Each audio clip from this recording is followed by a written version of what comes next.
This is part 2 in a series about temptation. Right at the end of part 1, I gave you an assignment. I asked you if you would be willing to help me and help others by doing an assignment. That assignment was this: to ask 1 or 2 other people to tell you what they found helpful when fighting temptation or breaking a sin habit. And then to send me what you find out. Because I believe with all my heart there's a lot of wisdom out there, and I would love to collect that from you guys, and I'll use that when I put together the second half of this series. So if you have not already done that assignment, please do that. I would really love that. It would mean a lot to me, and I think it'll mean a lot to other people as we collect that wisdom, and then we're able to pass it on in the second half of the series. So let's jump into part 2. Chances are that even if this is your very first time attending online church, you have heard that there is a God and that He has a list of things that you are supposed to do and a list of things you're not supposed to do. And you're probably aware of some of the things that you think are on each list, right? The things you're supposed to do, the things you're not supposed to do. And there's a good chance that you're aware of the fact that it seems like some of the things that are on the to-do list are pretty hard, and that some of the things on the don't do list are pretty tempting. And perhaps you're also aware that if you do the things that are on the don't do list, well, God calls that sin, which kind of leads to a question. Like, if avoiding sin is such a big deal to God, wouldn't it be great if God somehow did something about the struggle to resist temptation, right? If temptation gets us to sin and sin is so bad, wouldn't it be great if God somehow did something about temptation, like, make it less tempting, or increase our willpower by a factor of 10 so that we don't have difficulty, or at least not so much difficulty, resisting temptation? Friends, that isn't a new question. Jesus' brother James addressed it in his letter nearly 2,000 years ago. So we're going to take a look. We're going to jump right back in the same passage we were in last week. This is James chapter 1, and we're looking at verses 12 to 14. Let me just read it and set the stage for where we're going to go today.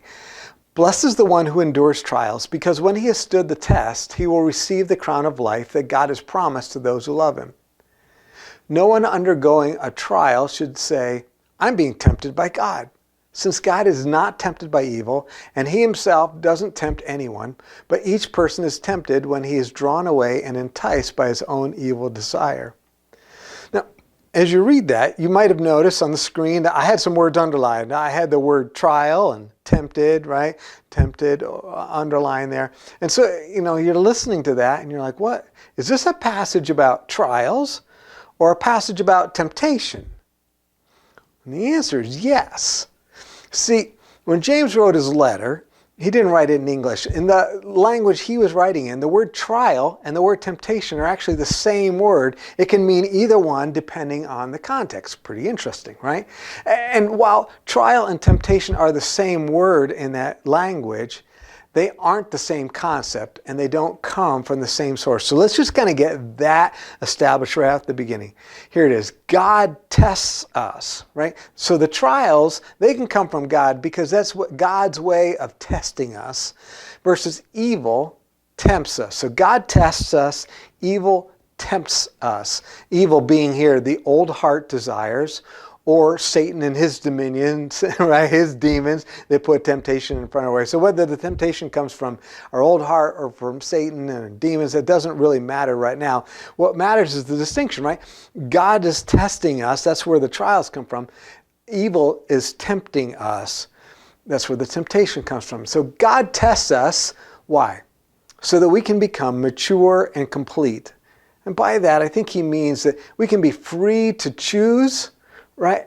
But have enough wisdom to make the smart choice. What good is it to be able to, be free to choose if you're going to always choose the dumb answer, right? Evil, on the other hand, tempts us. Why? So that we will sin, right? So that we will opt for indulging a desire regardless of the cost to ourselves, the cost to others, the cost to God's creation, the cost to God. We talked about that in part 1. So God tests us. Evil tempts us. God teaches And God tests, like any great teacher, right? He teaches and then he tests to see have we learned it, to cement into our minds the things that we've been learning. Sometimes God even teaches through tests, but this we know is always his goal that we pass. I heard about a guy one time and said, he was a professor, he started each semester this way. Sometimes we flunk whole class, right? He was an Asian fellow, and he would say that sometimes we flunk whole class. God is not out about trying to find a way to prove that he's smarter than us and hoping that we will fail. No, God is always set his goal that we pass when he tests us. Now, when James wrote his letter, and he got the same word, right, test for test or trial and temptation, he's not trying to be vague or confusing. In verses 12 to 13, he's wrapping up his comments on how to survive the trials that test us. That was verses 2 to 12. We'll look at that in a couple minutes. And at the same time, he's beginning his comments on how to live the blessed life. It starts at verse 12, goes all the way to verse 25. So when he says that stuff there, he's like bridging the two together. He's jumping from one to the other, but there's a flow to his thoughts. There's also another connection, and it's this. Every test has the potential to become a temptation. Let me see if I can work this out with you. A number of months ago, we did another series. It was about change. And in the course of that series about change, we brought up something called the needs circle. And we said it starts at the top. God looks at us and he sees the needs in our life, the deep, serious, foundational things that need to be addressed, taken care of, so that we can live the life that God intends for us. And so based on those needs, God determines some experiences to bring into our life. Those experiences usually bring with them tension. That tension isn't there just to make us feel uncomfortable. That tension is there to grab our attention and demand our examination. And so we'll go to God and say, God, I want to pass this test. I want to learn. I want to grow. I want whatever it is you want from me. I want the need to be met. And then we can go on around the circle. But as we pointed out in that series, many times when we get to that point of tension, because we dislike tension so much, we're tempted to try to find a way out of the experiences that we're going through, out of the circumstances. We're tempted to, as we said, jump off the circle. And so in that moment, right, this test that might very well be from God can become a temptation to not trust God's heart. A temptation to value getting out of circumstances way more than we value getting through the circumstances and on to what God has for us, right? Getting something out of the circumstances. You could say it that way. So there are a lot of ways where the test can become a temptation. And so I think it's kind of interesting that this same word in the Greek can go from one to the other. It just depends on context. So back to what James wrote. This is verse 13 again. He said, no one undergoing a trial should say, I'm being tempted by God, since God is not tempted by evil, and he himself doesn't tempt anyone. But each person is tempted when he's drawn away and enticed by his own evil desire. James just says, listen guys, if you become tempted, know that God is not tempting you. And he's not causing you to become tempted. In fact, it would be impossible for him to do that. It'd be impossible for God to tempt you to sin. He doesn't work that way. And I think it's important that James points that out, because there are ways that people believe that it is God's fault that they sin. I made a short list. Let me just kind of run through that with you, if that would be all right. Ways that people say, it's God's fault that I sin. One way is sometimes we say, God made me this way, right? It's God's fault that I have this desire. And then therefore it's unfair of God to give me the desire and then to label indulging it a sin. That's not right. Years ago, I was in my very first grad class to become a high school guidance counselor. And the professor asked me this question. I was at a Christian university, and he said to me, Andy, if one of your students comes to you and says, God created them with same-sex attraction, what would you say? And I fell for it. I began trying to make the argument that there's no way that God created them with an attraction for the same gender. And then the prof looked at me and very sincerely said, Andy, God made me with the desire for heterosexual relationships. And that could lead me to have an affair. And God, I am absolutely convinced, made me with the capacity and the desire to deeply enjoy eating. But that could easily end up leading me to gluttony.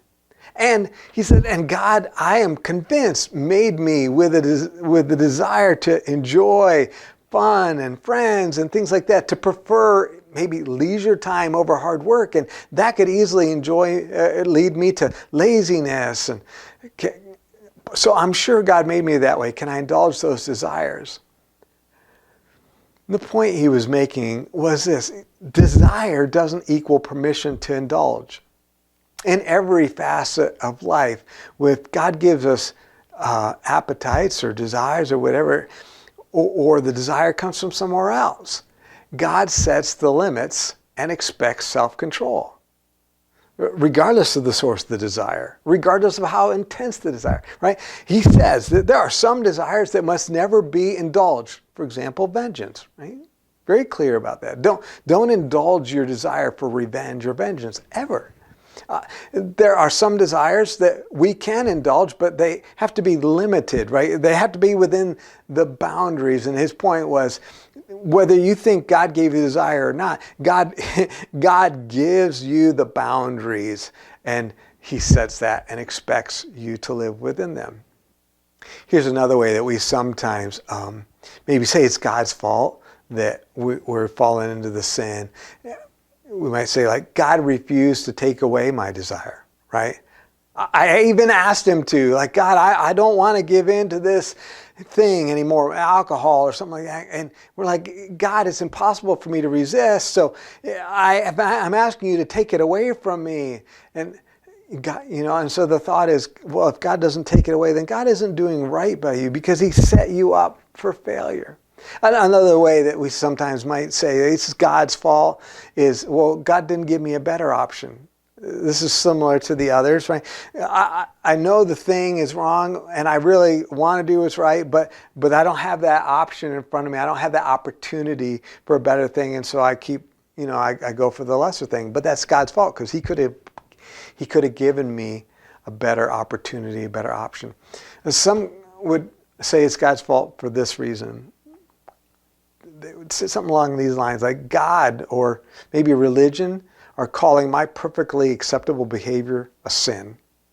And it's not, right? If it wasn't for God or religion, which is just attempting to control me, there would be no such thing as sin. So this whole thing is like artificial, things like that. I'm not trying to give an exhaustive list. I'm just trying to point out there are ways that we need to hear what James said. James is like, God's not responsible for your sin. He's not tempting you. He's not trying to tempt you, and it would be impossible for him to do that. So don't blame God for that. But back to the original question. Wouldn't life be better without the struggle against temptation? I mean, like, wouldn't it? Like, it doesn't seem like win-win. Like, if God doesn't want me to sin and temptation leads me to sin and I don't really want to sin, then God, you just get rid of the temptation or increase my willpower or do something magical there. Wouldn't that be win-win? That's a great question. I think the short answer is the battle or the struggle is good. Is good. It's good to have to work hard. It's good to have the battle, to have the struggle against temptation and the struggle against the things, the trials that turn into temptations, and to have to work at passing those tests for at least 7 reasons. 5 of them are from James, and I've got 2 bonus reasons. We're going to try to go through these pretty quickly. The first one is this. The battle is good because it creates the conditions for desirable growth. For growth that you and I actually want to have, right? Sometimes people look at you and they'll say, it'll be good for you. And you're like, I'm not interested. But this is the kind of growth that you actually probably are interested in. You really do want. Verse 2 of James 1. He says, consider a great joy, my brothers and sisters, whenever you experience various trials, because you know that the testing of your faith produces endurance. So here's the first growth thing we get. We get endurance. You've seen this, you know it. People who have always had it easy in life never go far in life. Like, nobody wants building endurance because that sounds painful and hard. You only build endurance by pushing through resistance. But that endurance allows you to go places and do things that you can't do otherwise. He adds a little bit more of this growth that we get. This is verse 4. He says, and let endurance have its full effect, so you may be mature and complete, lacking nothing. We get maturity. We get completeness. Verse 5 is another piece. He says, now, if any of you lack wisdom, he should ask God, who gives to all generously and ungrudgingly, and it'll be given to him. One of the things we get by going through the hard tests, the things that are tests that might even become temptations, is we get wisdom, right? Knowledge with the ability to know how and when to apply it. We get that wisdom. And then in verses 9 to 11, I'm not going to read them, but he addresses yet another desirable thing that we get, which is confidence that's based on our relationship with God rather than based on something that we can lose, such as our wealth or our good looks or our ability to perform or something like that. So I think you could sum it up, what he's saying is the battle drives us to dependence on God, which creates the conditions for growth that end up resulting in a stable and resilient life. Number 2, the battle is good because it can lead to a substantial reward. Verse 12, blessed is the one who endures trials, because when he has stood the test, he will receive the crown of life that God has promised to those who love him. Sounds kind of like a beatitude, doesn't it? Right? Blessed are the ones who endure trials, not because trials are fun, but because of what you get in the end, what you gain. He's like, blessed is the guy who had to endure, because what he gains is greater than the pain. He gains what? According to verse 12, the crown of life. And whatever that is, it is something that is awesome and far more valuable than the pain that you had to give up and go through. Number 3, the battle is good because it reveals what's inside of us and teaches us not to implicitly trust our appetites or our cravings. That was verses 14 to 15, and we talked about that a lot in part 1. In short, our desires are the highway to the danger zone, and so our desires are not a reliable guide always in that kind of thing. Number 4, the battle is good because it reminds us where the good stuff is and where it comes from. Verses 16 and 17. James says, don't be deceived, my dear brothers and sisters. Every good and perfect gift is from above, coming down from the Father of lights, who does not change like shifting shadows. See, evil tells us what? It tells us that the good stuff is all in the places that God tells you should avoid, right? The good stuff is in forbidden pleasure. Good stuff is in, by taking this God-given desire and going in a God-absent direction, looking for some fulfillment there. And James says, in effect, listen, if you can't get it from God, it ain't a good gift, right? Number 5, the battle is good because it teaches us to live an examined life. Rather than an unexamined life where you just keep going, and you don't really pay attention, don't give a whole lot of thought to your ways. The battle teaches us, like, no, I need to give thought to my ways. Otherwise, I'm going to just keep doing the same thing over and over and over and over again, despite the cost. This is James chapter 1, verses 22 to 25. He says, but be doers of the word and not hearers only, deceiving yourselves. Because if anyone is a hearer of the word and not a doer, he's like someone looking at his own face in a mirror. For he looks at himself, goes away, and immediately forgets what kind of a person he is. But the one who looks intently into the perfect law of freedom and perseveres in it, and is not a forgetful hearer, but a doer who works, this person will be blessed in what he does. He says you'll be blessed in what you do. That's how it ends. You're blessed. Why? Because you're living this life where you keep taking a look at yourself. You live an examined life. You're comparing your life with God's instructions, especially comparing your life with the royal law, which is to love others as God loves you. And then you're correcting anything you see is out of place. He compares it to looking in a mirror, and you look in your mirror and you realize your hair is out of place. I know I don't have that problem, but some people do, right? They look in the mirror and the hair's out of place. He says the wise guy will fix the hair. The unwise person will look at the mirror and see the hair's out of place and go, oh yeah, that's out of place. And not do anything about it. And that guy his life doesn't amount to a life of blessing. But the one who does that, the one who's comparing his life, he's examining his actions and his attitudes and his values and his habits against the royal law of loving others as God loves you, that guy's life he's going to have freedom and he's going to have God's blessing. The battle's good. Reason number 6. It enables us to show love. If you want a reference, you can look at John chapter 14, verse 15. It said, here's what we're going to do. We're going to play a quick game of should she be flattered? Okay? Should she be flattered? So there's a woman. Should she be flattered by a guy's profession of love if he says to her, you are the prettiest woman I've ever seen? Yeah, chances are, yeah, she should be flattered because that sounds like a very flattering thing, right? You're the prettiest woman I've ever seen. What if he grew up somehow in a way that he has never seen any woman except for his mom? Should she still be flattered? Maybe. Depends on how pretty his mom was, right?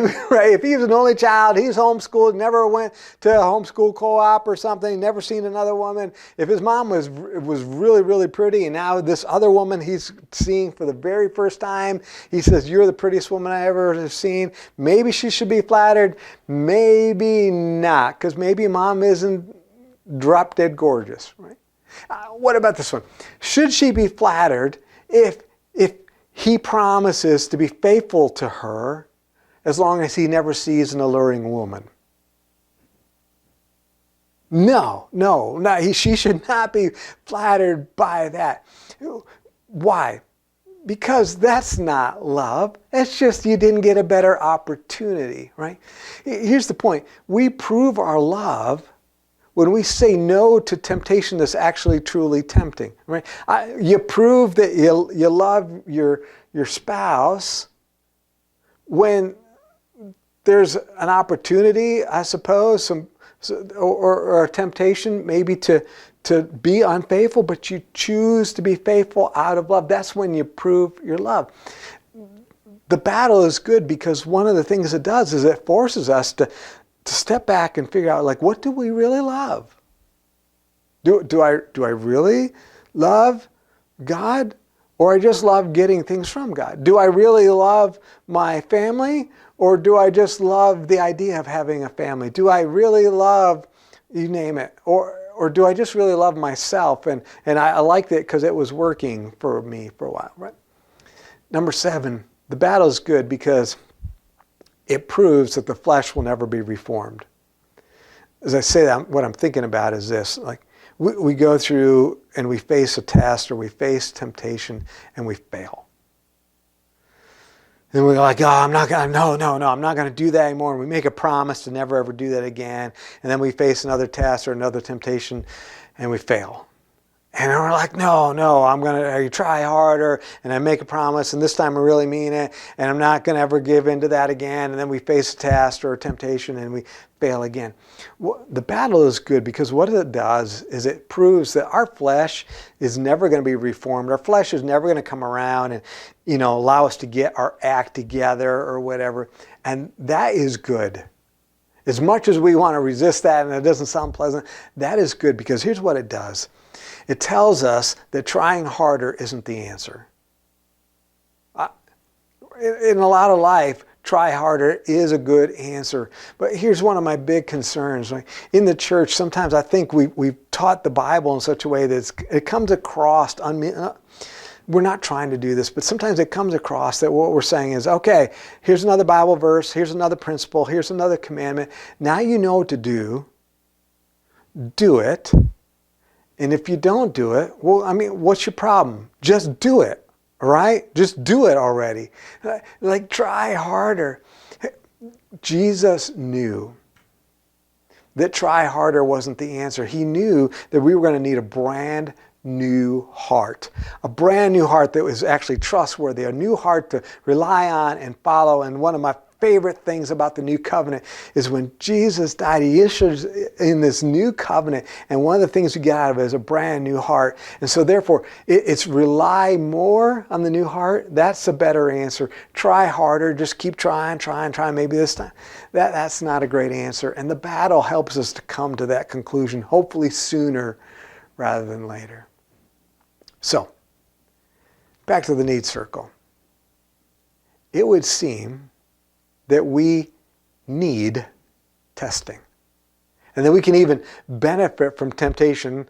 We don't benefit when we give in, but we benefit from the temptation that we can choose and we can learn to love and those kinds of things. So this is what do we know? We know we shouldn't jump off the circle. And we know we can't blame God for our temptation. What can we do? Let's wrap this up. What can we do? Pray the prayer. Pray the prayer. Yeah. Matthew chapter 6, Jesus was asked by his disciples, teach us to pray. And he gave them this model prayer. I want you to see it. We're going to zero in on one line and then we're going to be done. He said this, therefore you should pray like this. Our Father in heaven, your name be honored as holy. Your kingdom come. Your will be done on earth as it is in heaven. Give us today our daily bread and forgive us our debts as we have also forgiven our debtors. Here it is. And do not bring us into temptation, but deliver us from the evil one. Right there at the end of verse 13 are two prayers that we can pray that pertain to what we've been talking about today from this prayer that Jesus taught us to pray. And they are this. One, God, please, don't let this test turn into a temptation.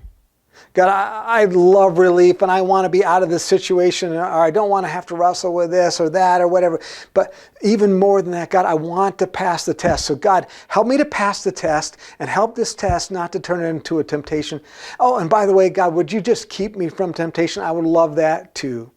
And then lastly, God, would you please deliver me from evil and the evil one, because I want to honor you. So God, help me.